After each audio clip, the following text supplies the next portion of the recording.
You too, sir. How does you feel? The one thing my parents always told us is that you must leave a place and people better than when you found it. And that is always paramount in my mind.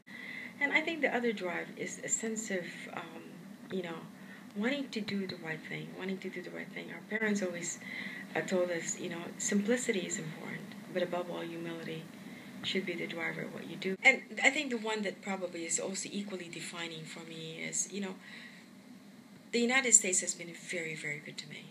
When I came here, concerned about my flight in the Philippines as a student activist, and then coming here, being embraced, given the opportunity, to excel, and given the opportunity to lead, for that I'm also very grateful. And so it's so important to me that I can pay forward, whether it's for anyone that I work with, but in particular I have this passion about giving opportunities to women, because today in the United States we still have less than 12% of women sit in a CEO level position. And it's not because society is not accepting of the skills of women, but there's still today a lack of role models for this position. So, alongside with all the things that I'd like to do based on the principles and beliefs that I have, is an incredible commitment for the advancement of women, so that they would be given the opportunity. Whether or not they get there is one thing, but doors must be opened to people through the process of inclusion and to the process of belonging, whether it's women or any type of background that you may have. How do you make those difficult decisions of, staff cuts or reorganizations? When something like this happens, the first thing that I do is really focus on the people. I've been known to simplify things in terms of how we categorize things. I talk about strategy, operations, and people, and I really mean it when I say people are the most important. So the first thing that I gauge is what are the skill sets, where are the people at, what are the values, what is the level of authenticity, but above all, what is the level of commitment and passion of the people and their willingness to learn. This organization, since its inception, always believed that we are here to serve the patient. Our mission speaks to being a healthcare destination and a world-class healthcare. And so, in thinking of the name, what was important to us is what people are saying to us. The people that we interviewed during the focus group said, it would be absolutely wonderful if in all that you do, we are in the center. That you exist for the purpose of serving the patient.